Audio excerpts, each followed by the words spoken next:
All right, we're streaming. All right. Keep it on Matt. I don't know what he's doing. That was the silly thing I was gonna send you. Yeah, I saw it and I'm like, yeah, I'm just gonna start streaming. I saw you focusing on the screen. I thought that's what you were doing. I didn't want to get copyright strikes, so I cut it off after a couple seconds. That's all good. There was no sound. No, No. I have it set up to send sound. What the hell? Poop. Oh well. All right, gentlemen. How are you guys? I'm Bleh. good. Yeah, long day.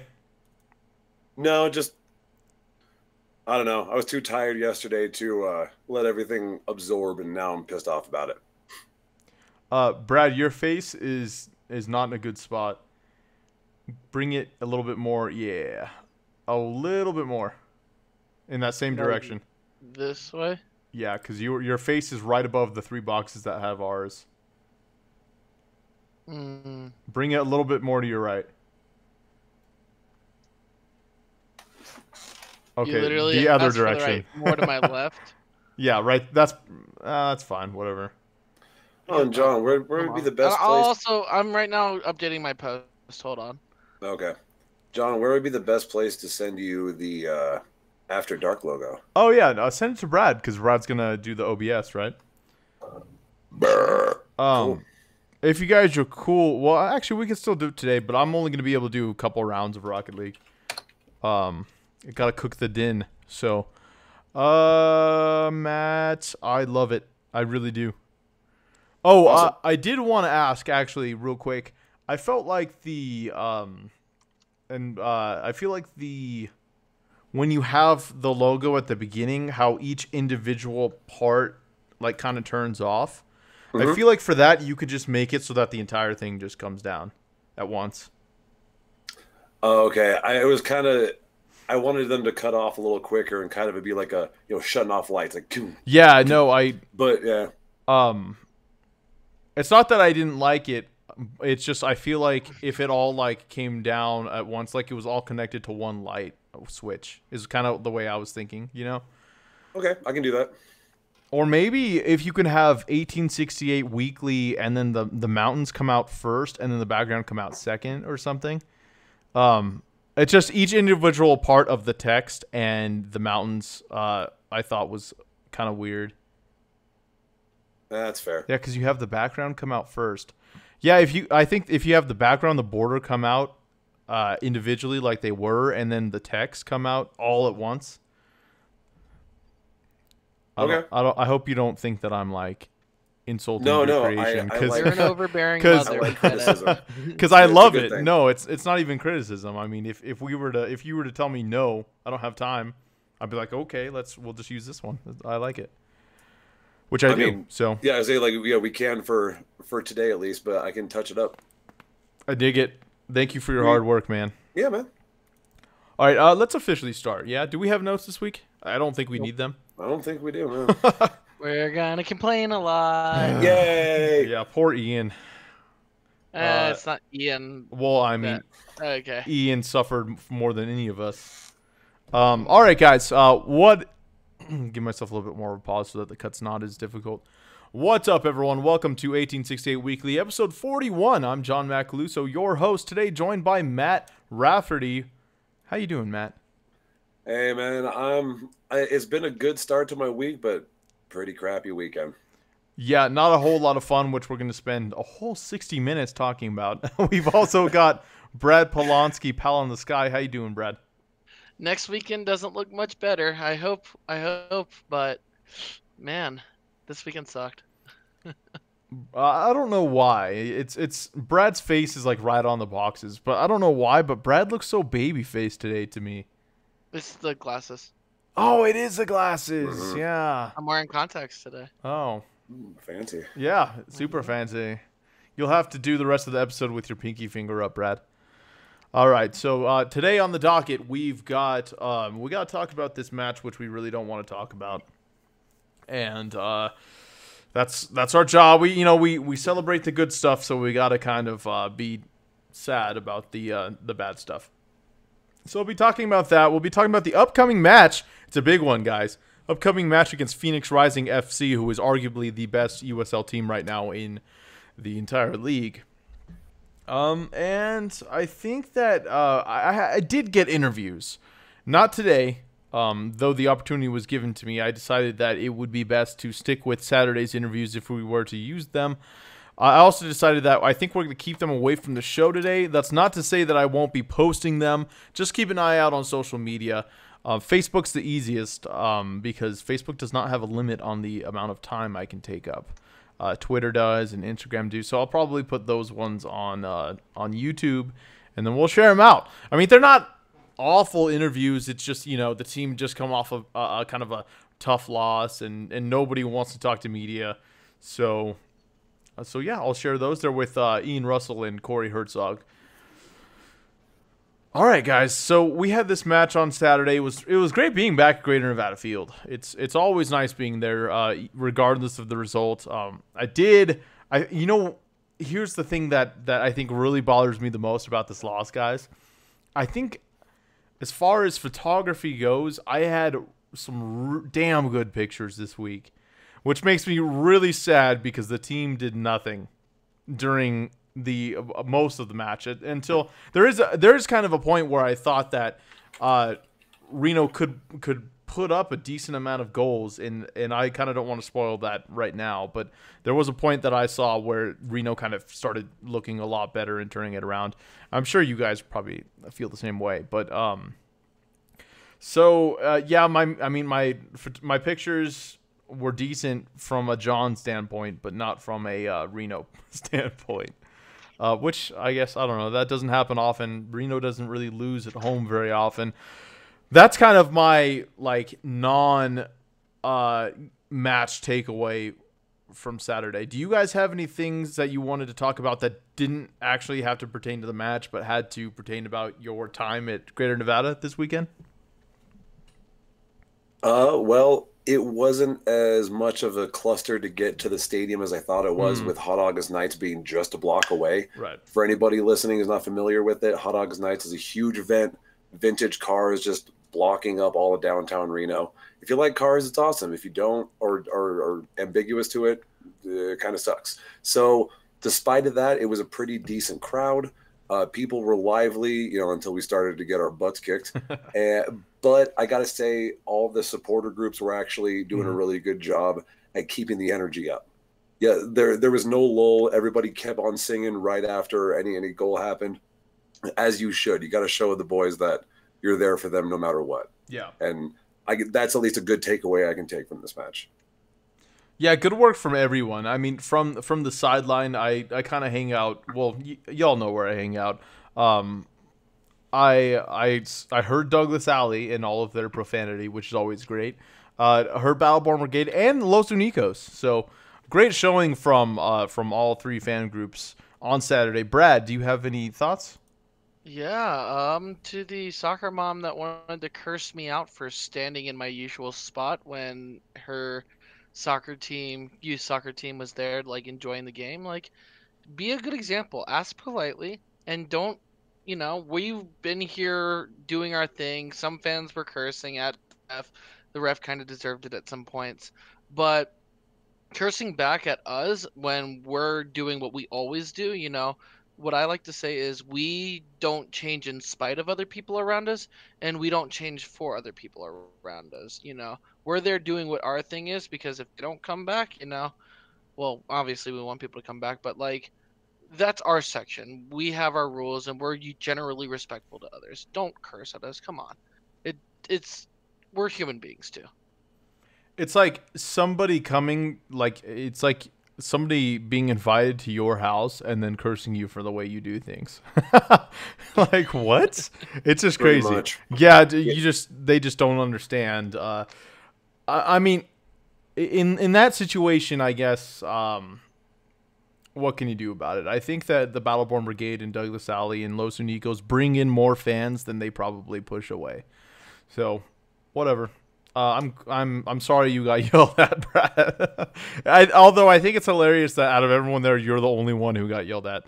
Oh no! I Angela did too. What did Angela did, Zach did, you know, for what? telling the referee to go Oh, yeah, do some stuff with some expletives. things.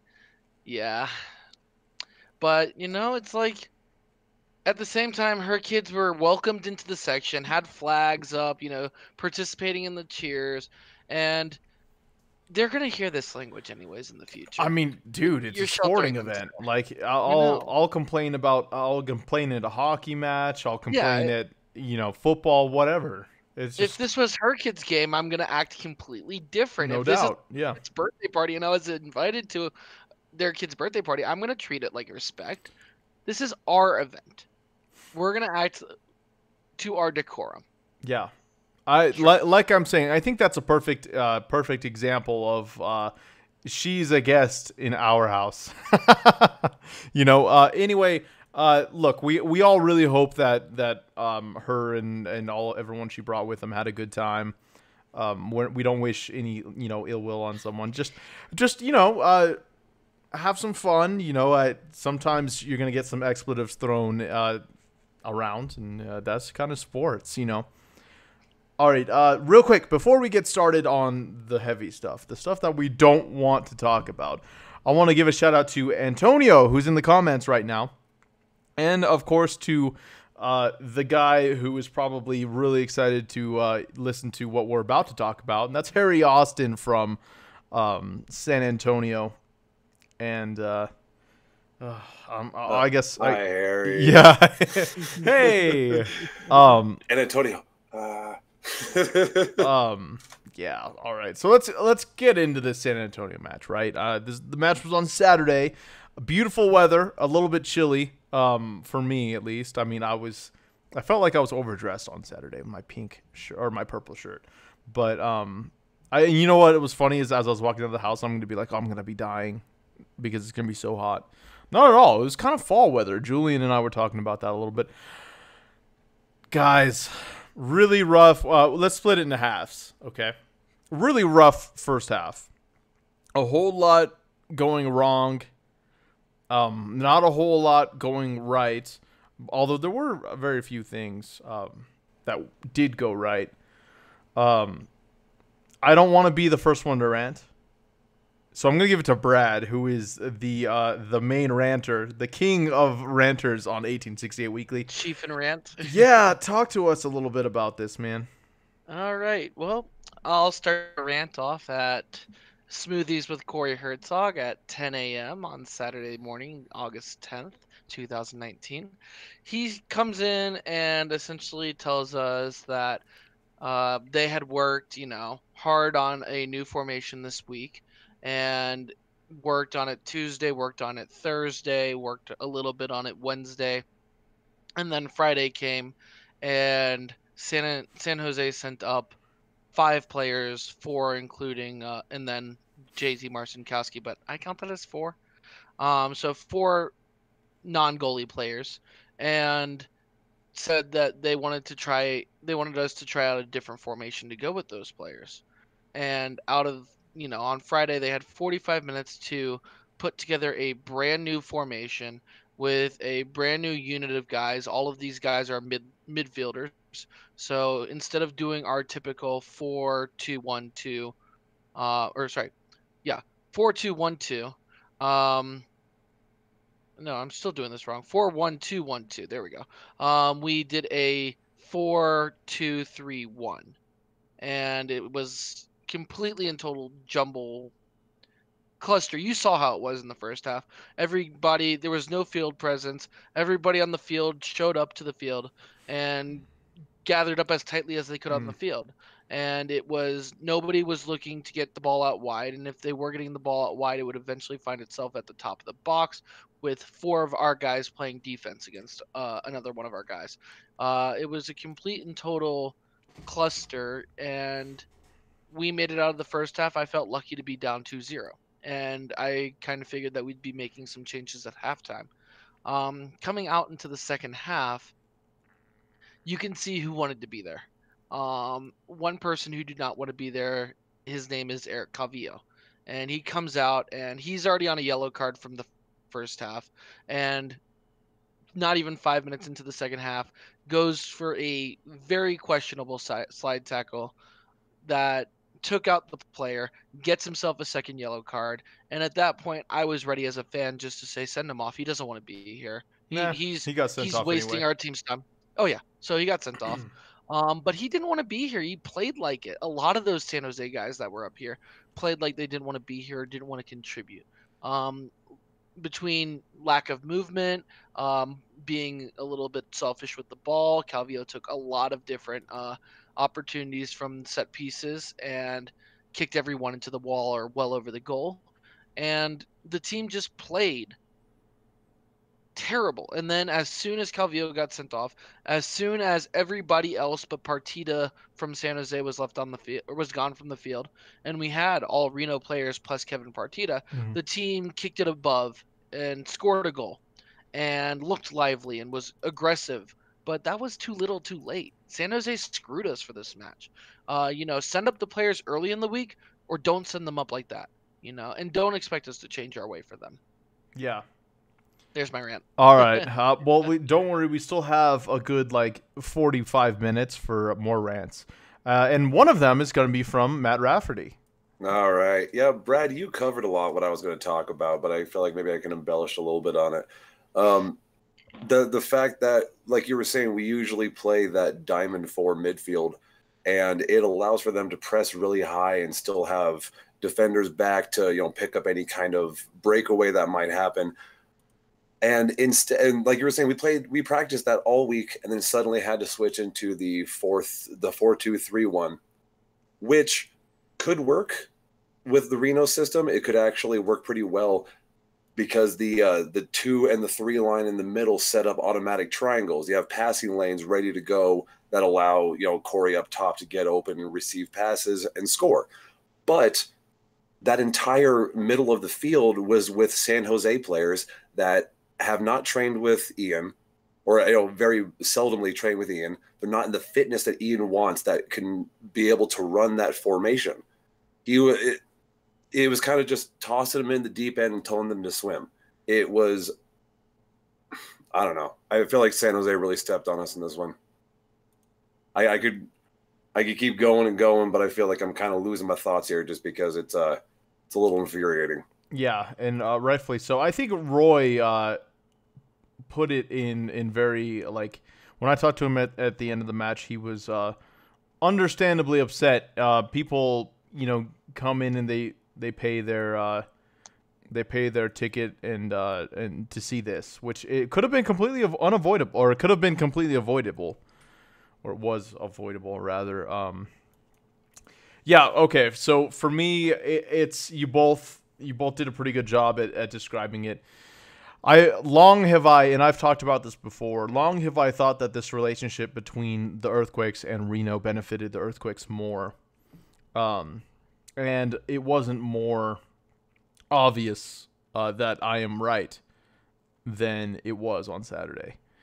And I mean, they have potential to bring up all these really good players, and they end up giving us ones who don't want to be here. Look, okay, I get it. It's the major league issue. It's the fact that you don't want to be here because it's not a major league team.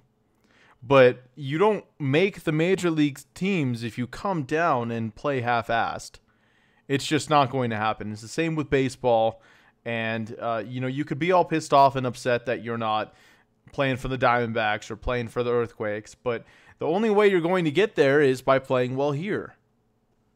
And that's, I don't understand. The only thing we expect from them is for them to just do their damn jobs. We're not, if we lose, fine. We've lost before, and it happens. And if you're going to go out there, give it your all, and lose a match, we'll know. I mean, we're not completely blind. You guys don't have a really amazing view of the entire field, but weak spots. That Haji is playing at midfield for some reason. And he won't give any he wouldn't give any support to Corey. Corey was yelling at the dude. In fact, I was trying to. I have a wonderful picture of Corey Herzog in the middle of that. If you guys want to talk for like 2 seconds, so I can bring it up to share it with everyone. I'm sure you guys have seen it because I posted on Facebook. But if you guys kind of want to just start going in a little bit into the second half, where things for probably about half of the second half were still bad, but we kind of got a look at what Reno looks like when Reno is Reno. I'll let you take it, Matt. Okay, so really early on, we saw that second yellow from Cavillo, and that really made everything, all the strategy completely change. When they're already in a situation where they're in unfamiliar territory anyway. And then very shortly after that, 2 back-to-back goals. What is it? 56th and 57th minute, I believe. And at that point, they look completely demoralized. A little bit after that, they started picking it up. They started looking like Reno again. Obviously with a man down, it's not going to be like looking like the full squad, but it is a team that has a semblance of the winning side that we know. And San Antonio puts in another one. And from then on, I feel like once again, they looked gassed. They looked demoralized. There were a couple of moments here and there of brilliance, mostly individual. There was some team play, but again, these guys are unfamiliar with each other. And I don't know. It was bad. Yeah. I mean, what else can we say that we haven't?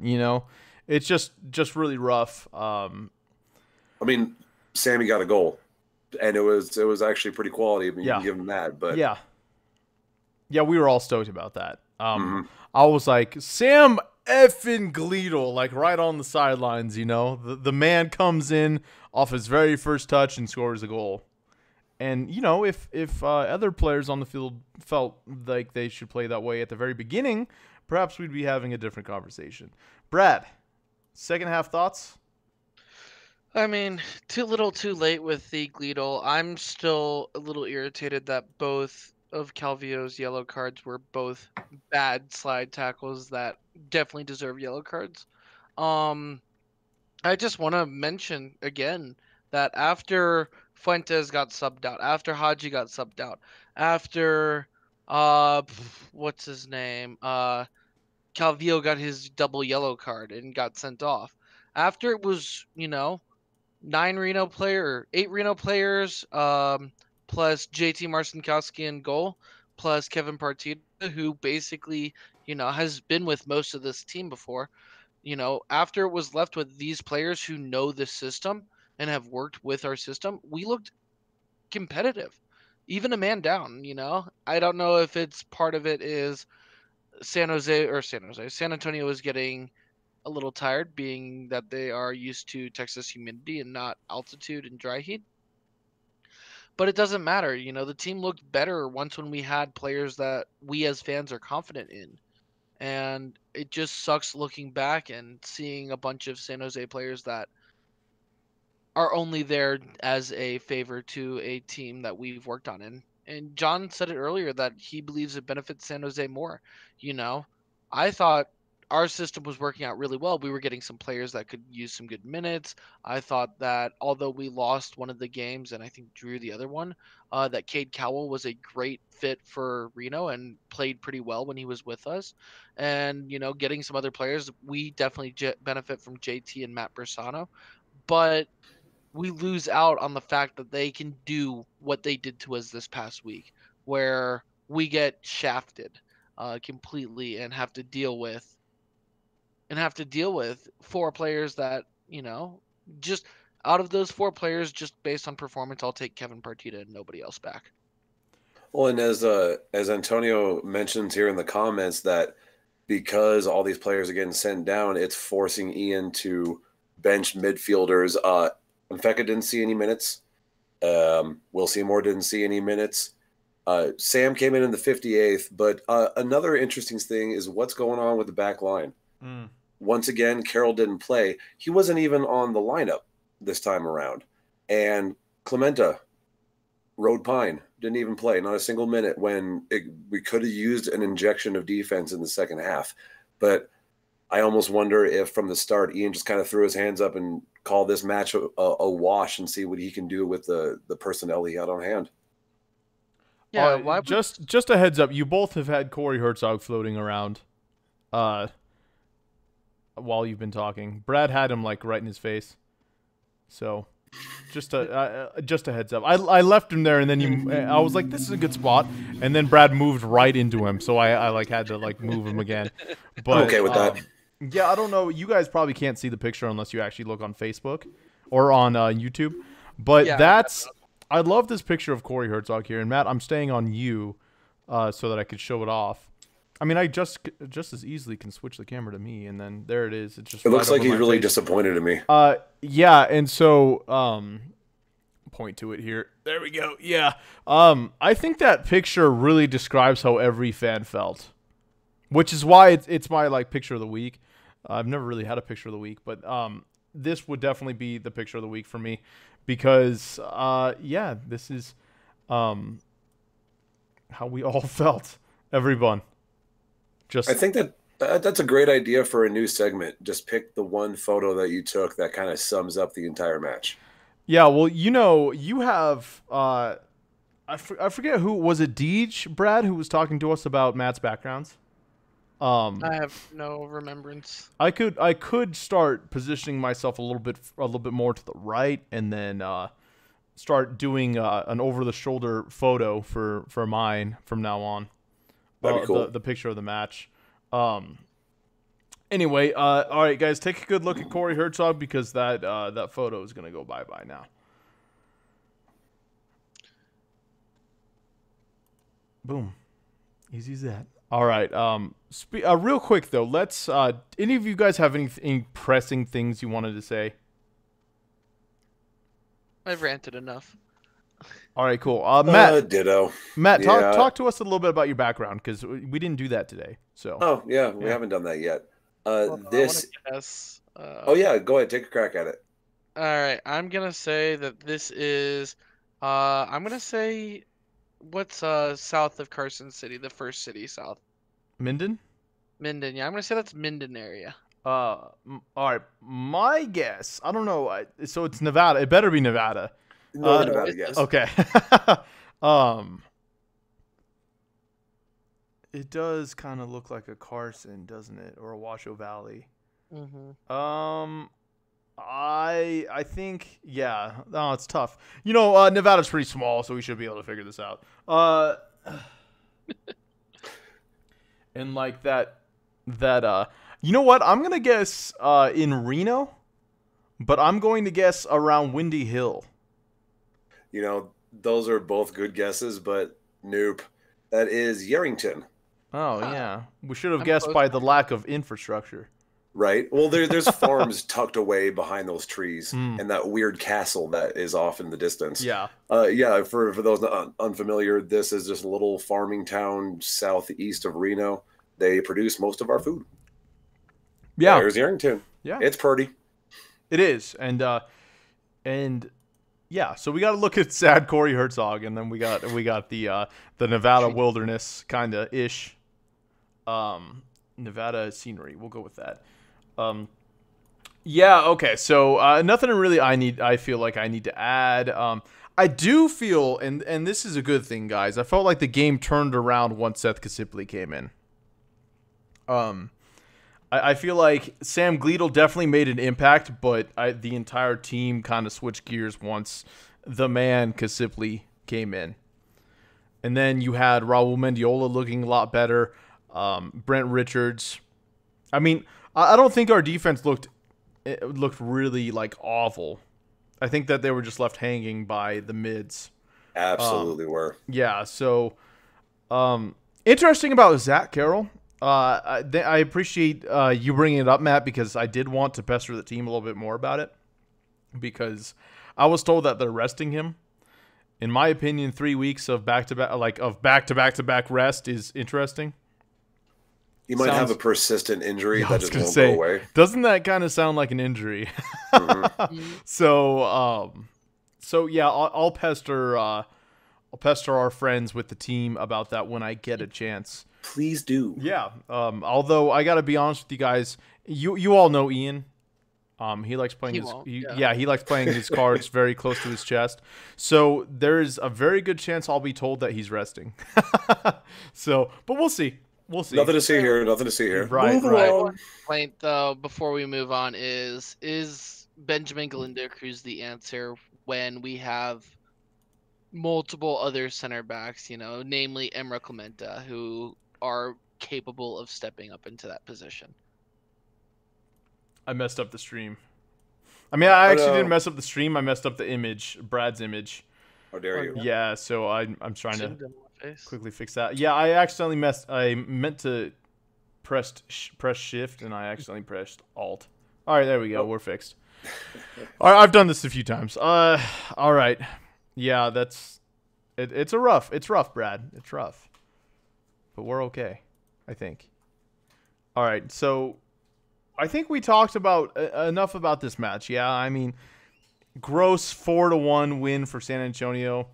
There's a stat, Brad, that I want you to share.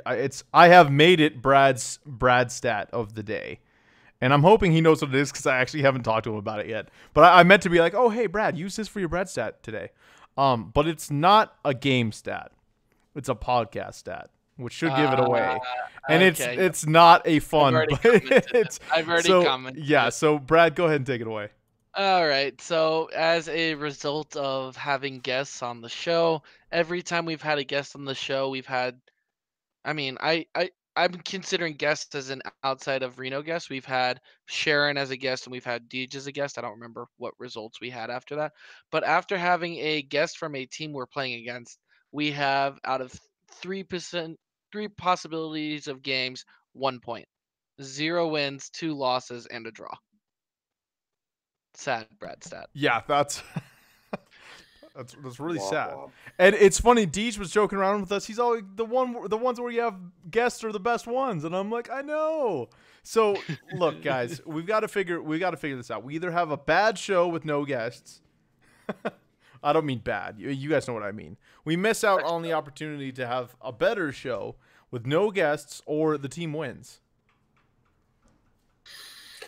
Man, I'm willing to make that sacrifice. You guys are just going to have to deal with the 3 of us from now on. Yeah, I don't know. I mean, look, it sucks. I'm sad about it, but I like having the best show that we could possibly have. So, yeah, you got it, Carrie. Carrie, more guests from other teams. Then I agree. Or you know what we'll do is we'll just have an extra Reno guest. They don't really have to say anything because a podcast with 5 people would just sounds insane. Chaos. Yeah, but we'll have the 3 of us. We'll have a Reno 1868 FC fan, and then we'll have a fan of whatever other team. That way, it might balance it out, right? I mean, yeah, just kind of like one of those talking head shows, like Around the Horn or something like that. It'll be perfect. There we go. Yeah, I'll actually have to do my job as a host. I know. Oh man, unacceptable. Everyone say hi to Carrie Gleedle, who is in the comments. Yeah, no more guests from other teams is what she says. So if Carrie says it, that's how it's got to be, guys. No more guests. It was fun, Dylan. It was fun, Ray. It was fun, Harry. But no Moss. No more guests from other shows and no more players from San Jose. Sam needs that starting time. Yeah, you know, an interesting thing that happened, which I don't really know who to ask. I was thinking about asking Doug. At the end of the match, when Ian came out for his post-match interview, Deej was walking by. This is a very Deej-centric podcast today for some reason. Deej was walking by, and he said to Coach, "No more San Jose players." And Ian said I didn't have a choice. So I'm kind of wondering why. As I stroke my beard. Why did Ian Russell not have a choice? I'm kind of a little bit more interested now into whatever agreement that we have going on with the Earthquakes. It's because Ian is technically an employee of San Jose. San Jose runs the technical side of it. Ian understands that his job when he's in Reno is to win for the fans. That's what he wants to do. You can tell. But when he is with San Jose people, the focus is development. So if San Jose says jump, he has to say how high as far as development, unfortunately. Yeah. Well, so that's kind of what I'm interested in, is the fact that San Jose owns. Do they own? Owns not the right word, but I think we're gonna roll with it. Or pay for, or employ is probably a better word. Do they employ everyone on the coaching staff, like Malinab and? No, Brad, you're saying no. I don't believe so. So I'm not 100% on that, but I'm pretty sure, just like we have our own players signed, I think it's just we have a deal, and at the end of the day, we want JT or Matt. right. Yeah. Well, I know Eric Edelstein is always very open about how business is run. So, I mean, we can always ask him. I'm sure he wouldn't hesitate to tell us how it works. Who owns who? Totally. Yeah, he wouldn't. And Eric's great to talk to, and I will talk to him a little bit in the future. But I have yet to have Doug on the show, which is why, which is another reason why I'm secretly planning to do this. Just, it's easy. Just drop by Greater Nevada Field for a little bit. I'll bring my camera or even my phone and do a quick interview, and that's that. Everyone's always interested in it's funny, Harry just posted a comment that's exactly what I was about to bring up. Everyone is very interested in this relationship between Reno and San Jose, and how the team can play in like the U.S. Open and stuff like that. It makes perfect sense to me, but it's always really hard to explain. And like, affiliation is the word I've been using, but there's like a little bit more here and there that's different. What else was I about to? I was just about to bring up a point. Oh yeah, we are just like me. I mean, I'm journalist, humble fan, and now I can say the same thing about these two gentlemen with me. We're not like we have a lot of insight into like the way the club works and the players and stuff like that, but we're not really authorities. So that's why I like having Eric and Doug and these guys on the program, is because they are, and what we say only carries so much weight, but what they say carries a whole lot more. Yeah, the statements and the opinions held on 1868 Weekly are held only by 1868 Weekly and not Reno 1868 FC or any of their affiliates. Thank you very much. Yes, thank you. Appreciate that. If we could record that, please, and then I'll stick it right after the BGN hit on every episode. Or you know what, that might be, let's just get rid of the opening Vamos Azules song, we'll put that there. That's perfect. Yeah. I love it. So all right, I think that's about that, right, for this week. I mean, we still got plenty of time, about a half an hour. I figured we can talk real quick about this Phoenix match, and then we could kind of just talk about general shenanigans. Yeah? Yeah. Cool. We got Phoenix Rising on Friday. It's a big match. They're first in the West, arguably the best team in the entire USL. I don't think it's really arguable, but I say arguably because a lot of people would argue otherwise for some reason. The whole East versus West thing, whatever. Phoenix is the best USL team in the league, and we have a chance to go in and end their 12-match winning streak. Off the top of my head, it's going to be a tough one, guys. It's going to be a tough one. Things did not go Reno's way the first time the two teams played. They did for a little bit. I think for about the first half, if I remember correctly, kept Phoenix to a 1-0 lead, and then kind of gave way a little bit more in the second half, allowing Phoenix to win 3-0. I remember in post-match interviews of that day, that's what I should have done. I should have done Ian talking about that match, or like some players talking about that match, since we didn't bring in the interviews today. But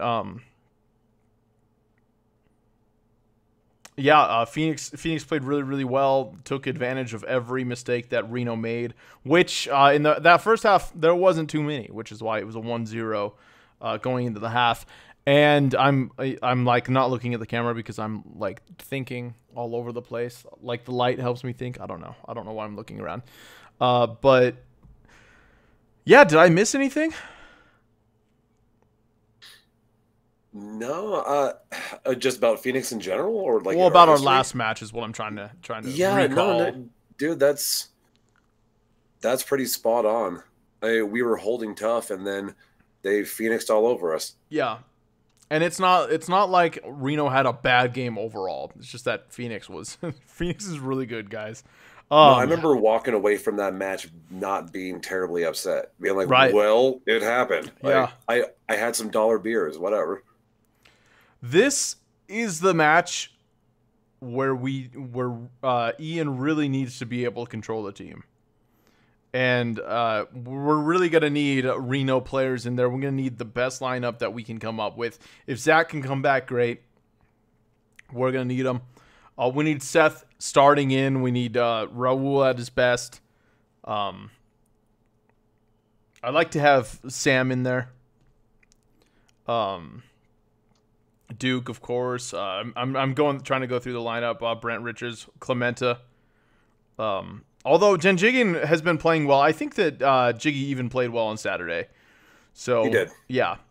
So I think defense we're okay with. Although yeah, it would be nice to have Zach Carroll back. And yeah, I think I can't say it any more clearly. Less San Jose, the better. I don't want that Ian's going through a very specific game plan right now, and we cannot have players sent down Thursday night. Or I guess in this case it'd probably be Wednesday night or something since the match is on Friday. Really weird date, by the way. This is gonna be a match I'm not gonna be able to watch live because on Fridays I can't watch. I got other stuff going on Fridays. Magic the Gathering, people, it's awesome. Anyway, yeah. Cool. Let's go to you, Brad. You've been a little quiet lately. Yeah, well, I guess I'll start off with players to watch for from Phoenix. I'm going to start off with their whole darn team. More specifically, their goaltender is Zach Lubin. He is one of the best keepers in the league right now. He has 55 saves on the year. I can't give you a specific number without doing more research. As a car passes by, he has 11 Motorcycle, clean thank sheets. you. Sorry. He is the leader of clean sheets right now in the league. So he has 11 clean sheets. He's top 10 saves on the league. But more specifically, attacking wise, they have been one of the most dominant teams in the league. Solomon Asante is currently leading the Golden Boot race. Now, it's a little bit of controversy because like 6 of his goals out of 16 have been penalty kicks. But the man has 16 goals. The team creates opportunities. And if he has 6 penalty kicks on the season, I think we've attempted 4 in Reno. Adam John is tied for 5th with Corey Herzog at 11 goals on the season. So we're going into a stadium on Dollar Beer Night where the team historically has not lost or really even given up any points. This is going to be the toughest game of the year. And if we don't go in, or if we go in with the team that we had on last Saturday, we're gonna lose like 6-0 instead of 3-0 this time. If we go in with that level of put togetherness, if San Jose does that to us again, this roster that I just like highlighted, even though the whole roster is lethal, they're gonna run all over us, and we're gonna be sitting there at wherever the watch party is, and just kind of like, going back to our childhood, sucking our thumbs. Yeah, it's gonna be another long night. Hopefully that doesn't happen. Matt, tell us why it might not happen. All right, so here's the thing. This dude, Solomon Asante, yeah, he's got a lot of goals. He also tops their charts in chances created. He kind of has the team on his back. Yeah, he has his accessory players that can help out, but he's really the star. If Ian plays it right and builds a strategy around shutting him and John down and really pressing on their defense, which no teams really seem to be able to do in Phoenix, they should come out all right. historically, Reno does pretty well in Phoenix. I mean, there's not a whole lot of history to look back on, but it was our very first win, and it was a 4-0 blowout back in 2017. It was a 0-0 draw in 2018. So they've always bested us at home, and we've always held up to them at their home. Mm-hmm. So the history is on our side for this to be able to at least get a point out of this, if not a win. Now, you'd mentioned their winning streak. They're actually on a 13-win streak, which, 12, 13, whatever. It's still huge. But since they did blow us out 3-0, yeah, they had a couple of big matches. They beat OKC 4-1 at OKC. They had a back and forth with Portland at home. They absolutely destroyed Austin on a dollar beer night, 6-0. Aside from that, though, they've just kind of been squeaking by to keep that streak alive. 1-0 at RGV. Like, that's nothing really to write home about. And in their last two matches, both at Los Dos and home against El Paso, they were trailing at half. And they were trailing for a good long time before they were able to get the go-ahead, the tying and then the go-ahead goal in the second half. So if we can get one up on them, maybe two up on them in the first half, and then hold tight in the second half, especially if we have the lineup that Ian wants, I think it's entirely possible we can walk out of there with 3 points. Yeah, I think history is going to be in our benefit, Matt. I'm glad you brought that up. Reno is a really, really good away team. And Phoenix, of course, is good anywhere. But Phoenix has never beaten us at home, in their home. So I'm going to think that tradition continues. And I didn't think we're going to come out with a win. I'll tell you how much when we get into predictions here. But in my opinion, when you've got Reno and you've got all of their starters out, I'm talking Corey Herzog. I've been feeling Aiden Apodaca. I think he played really well on Saturday for the time that he did play. Maybe Danny, although I feel like Danny kind of sits on the ball too long. I don't know if that's a good way of putting it. Doesn't really look to distribute. Kind of looks for taking the shot. Which works out sometimes. But, yeah, I'm thinking Corey Herzog, thinking Aiden Apodaca, and then in mid, we got to have Sam Kasipli in there if we want to have any sort of chance. And, I don't really need to go through the entire lineup, but the point is we got to have our best players out there. Phoenix is no joke, and we got to get ahead quick and early. And that's it. That's that. You guys want to go into predictions? Yeah, sounds good. All right, cool. We'll go ahead and let you go first, Matt, since you sound like you're excited for it. All right.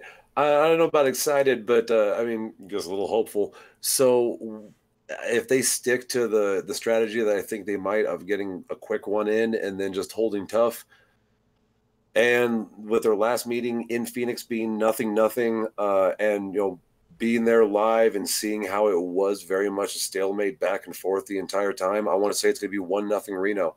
We're going to squeak one out. And the goal scorer will be Sam Gleadle. Ooh, the Gleadle. All right. What do we got, Brad? Well, I'm going to be unpopular this week. And last time it worked out for us against Colorado that I picked that Reno would lose. But I'm going to be unpopular this week, and I'm going to end up going with a 3-1 loss. I also had Gleadle as my scorer this week. I know. I'm not saying anything extra. We know what happened last time Brad picked a loss. That's big. Yeah, that's kind of why Brad's picking a loss. Because last time Brad picked a loss, Reno won. So I'm going to 2-1 victory for Reno 1868 FC. My 2 goal scorers are. You guys want to say it? Sam Gleadle and Corey Herzog. Yeah. So it seems like we're all kind of on the Gleadle train this week. Most of us are on the Gleadle train this week. Oh, you know what? I actually just realized. Roy has sent in his picks. For a minute, I thought I picked the exact goal scorers that Roy picked. It didn't even click. Roy has a 2-2 draw. And his goal scorers are Herzog and Gleadle. Although, like, let's be honest. If anyone else wants to score, feel free. You know, Please. we're cool with it. Let me Yeah, go I ahead. don't know why I didn't pick Corey, but I don't know. I had to pick Sam just off the top of my head. It felt right. Yeah, it does. It's not just because Carrie is listening. We promise. It's because Sam is legitimately good. It's subliminal, yeah. It's because she's there, and it's like Sam. I do want to throw out Harry's prediction as well, which is a 3-2 win for Reno. That's nice. I'm down with that. The more people who pick Reno, the happier I am. Antonio, if you make more predictions, we'll add you. Pick 0-0, which, yeah, I could see. Yep. I could see a draw. You know what? I could see this game going anyway. I could see a win. I can see a loss. I can see a draw. I can, whatever. Just hope for a win. Walking out of there with even a 0-0 draw, it can prove that the god can bleed. I feel like that's the important thing. Yeah. Someone needs to break that streak, and it may as well be us. Yeah. Brad, what are you laughing at? It's just God can bleed in this one. You know. I got all 300 on this one. All right, so we've got a prediction from Kerry Gleedle, a 3-2 win for Reno. Sam Gleedle, Corey Herzog, and Aiden Apodaca scoring. I could see all three of those gentlemen scoring. This is going to be a really tough match, guys, but I got to tell you, I'm excited. I'm looking forward to watching it.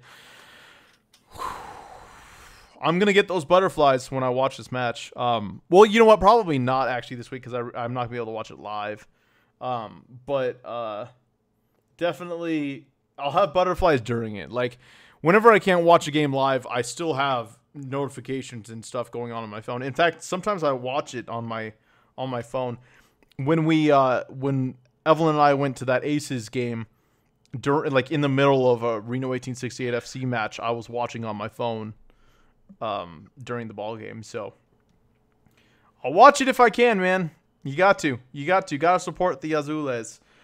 All right, so that's predictions out of the way. I want it to be known that only one person on the hosting side has ever picked losses against Reno, and both times it's been Brad. So unacceptable. Brad, you're fired. I don't get paid anyways.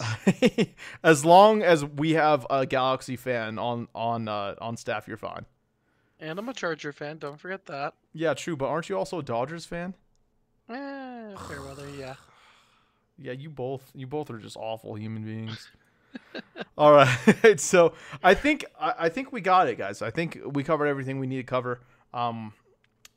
Let's start going into some random shenanigans. Yeah, random being maybe. Actually, you know what? Let's stick to soccer right now. Any soccer things that either of you want to talk about? Yeah, I have a stat for you guys. If I were to let you guess who in the league in the discipline book has the most yellow cards, who would you guess? Somebody on Vegas. Yeah, I would also guess. No, I mean Vegas. team wise. Oh, Vegas. so the team. Yeah, I would also choose Vegas. If I were to give you the team that has the most red cards in the league, who Vegas. would you guess? Vegas. What if I told you for both you were wrong? I would be like, get off my show. I don't believe you. No, Well, I'm just kidding. You guys are both wrong.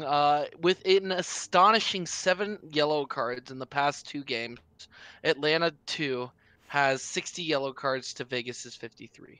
Right behind that is a tie for third with Austin and Orange County. 60 on the a little season. surprising about Orange County. Yeah, I am too. For comparison, Reno has 36 tied for 21st with 3 other teams. Red cards, Vegas is tied for second with 4 other teams, but in first with 6 red cards on the season is Louisville. I thought that was interesting. You know, I was just looking through kind of some stats this week, and I'm like, oh, Vegas actually isn't the most penalized team. I was caught by surprise too there. I often forget that the East exists. Mm-hmm. It happens. All right, thanks. That's fun, good fun conversation. Surprised because Vegas sucks everywhere. Matt, Any soccer related stuff you want to talk about today? Yeah, Brad actually reminded me as soon as he said Atlanta that there is a very silly video going around of some foul embellishment that is definitely going to be turned into a GIF here soon. And I would just like to share this with everybody because this is fantastic. And I don't know if you guys have seen this, but this is glorious. What I is know that? exactly this What video. even is that? Oh, hold on. Let's take it. Let's do this one more time. Falcon Punch. Come on. That's just ridiculous. I don't know if he was mocking him or what for a previous embellishment that the offending player did, but that's hilarious, and that has to be turned into a GIF at some point. I need to figure. Sometimes you just got to practice your backstroke, you know. I mean, Yeah. you know, it might be in the middle of a match at soccer, but you know, you got to work out those delts a little bit. It was like in PE when they're like, "All right, make circles with your arms, now bigger and bigger." That's excellent. I too have a soccer related thing to talk about. And that's just that I'm happy that with San Jose. I'm happy with everything about San Jose except they keep sending us down players we don't want. That's it. I mean, we had a tough, hard-fought match where Vaco scored again against Colorado on Saturday. And we're in 4th place, guys, in the West. How crazy is that? You know who's in 5th place, Matt? Oh, I don't know. Who is in 5th place? Why don't you tell me? That team, I think they're called the Zlatan Ibrahimoviches. Oh, wait. 5th place. Is that the same number of cups they have? Yeah, that's Oh. Shut up, man. right. Soccer has been really fun for me this year because I really expected San Jose to suck. And they did, to be fair, for a little while. But that's been really great. Football season is upon us. Pretty excited about that. I've been thinking about doing a fantasy football league again. I had a really long one that had been going along for years, but we stopped. We stopped last year because I got tired of managing it. It's a lot of work, getting everybody ready for the draft and stuff like that. But I'm thinking about doing it again this year, so I'm excited for that. I'd like to do a soccer fantasy league one day. Maybe we'll do that next year. They have that, right? They have fantasy for every Premier sport. League, Yeah. Premier League. They don't have a MLS. Not to my There's an knowledge. MLS one, yeah. Oh. I feel like there should be an Not everything. previous. Like fantasy can be anything. Fantasy baseball, which is fun. I need to get back into fantasy. I haven't done any fantasy stuff this year. So, but it's fun. I like owning players, Brad. No, that's fair. And I got 2 San Jose scarves on my wall. I'm a San Jose supporter. I hate that they keep sending us players that don't want to be here. But also, speaking of soccer news, the Premier League started this weekend. That is very true. That's a true statement. How about that Manchester United putting a It did not. whooping on Chelsea? Oh, good. Everybody wants Chelsea to lose. I haven't really looked at any scores. From Well, this how do weekend. you bring up that Premier League started but then not like know anything what's happening? Well, because my team Everton had a hard-fought 0-0 draw against. You're reading the screen. What? No, I'm not. Yeah, you are, Brad. Anyways, I can see you. Yeah, we can see what you're doing now, Brad. I know, but you I'm can't not- hide it. And his camera turned off. all right. Now I can tell you. Yeah, a hard-fought 0-0 draw to Crystal Palace. Now I'm reading the screen. Oh, okay. All right, thanks. Are you a fan of a Premier League team, Matt? Not really. I never really got into Premier League. I had Bundesliga available to me early on when I was a kid, and I just enjoyed just watching all of it. So Yeah, I don't That's really. your Bundesliga. I don't really have an affiliation overseas. I just like good soccer. Yeah, I became a United fan completely by coincidence. Well, not really by coincidence. I had to really work for it. That was the first I covered the San Jose Earthquakes and Manchester United friendly a couple years ago, and that's I have a rule where if I ever see an international team, like the first international team from each league that I see live is my team. I just adopt them. And in that case, for the Premier League, it happened to be Manchester United. So I could have just as easily been a fan of any other Premier League team. But Manchester United was the one that I came to. The Red Devils. So in case anyone is ever curious, I brought it up a few times. And that's I'm excited or I'm a fan of San Jose just because it's the local team. So Support local soccer. yes, yeah, totally. But that's how I am with a lot of sports. I mean, like I took the Giants, I took the Sharks, and what other like localish team? I have no idea how I became a Chargers fan, guys. No idea. Been a Chargers fan for like 20 years. I don't know how or I don't know why. I was in the very first time I ever went to San Diego was last year. So yeah, I don't know. Do you guys have any of those teams where you're just like, I have no idea how I became a fan of this team? For me, I have weird reasons to become fans of teams or not fans of teams. I've already gone through my Giants story on how everybody I hated from my high school was a Giants fan, quote unquote. But how I became a Chargers fan is I grew up in North Carolina watching Phillip Rivers play at NC State. See, that makes more sense though. But it's a very unconventional reason. Usually people like a team because they grew up in the area or because their mom or dad liked the team. For me and Everton, it dates back to kind of when I was getting into soccer and seeing the U.S. men's team play with Tim Howard as goalie and seeing Tim Howard as the goalkeeper at Everton. Just, made me want to adopt the team. If I like a player and they play for a team, I'm a very loyal fan of that team. For sure, makes sense. And then the player moves on, I'll follow the player, but I'll still keep the team.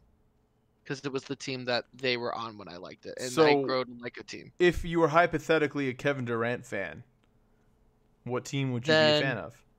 Whoever Peyton Manning made a joke of at the ESPYs about Kevin Durant joining a 60-year-old basketball team. Nice. Matt, how did you become a Galaxy fan? Well, I grew up in Vegas. I'm the native Nevadan here, and Nevada has always been a professional sports wasteland. So, yay, gambling. Yeah, right. And so I had to adopt the closest team, and LA Galaxy was actually the first live soccer match that I had taken Angela to. And so she immediately got hooked because we were in the supporter group with ACB, and she got the vibes. She got really into it. And she was actually born just around the corner in Corona, California. So we both have the locality connection to them anyway. And, well, I feel like that's a better excuse than a lot of people have for being fans. Yeah, that's fair. I still think you're gross, but yeah, that's fair. Other than that, no, that's pretty rad. Let's get into random thoughts and then get the heck out of here. Yeah, we'll go with Brad. What's your random thought? All right.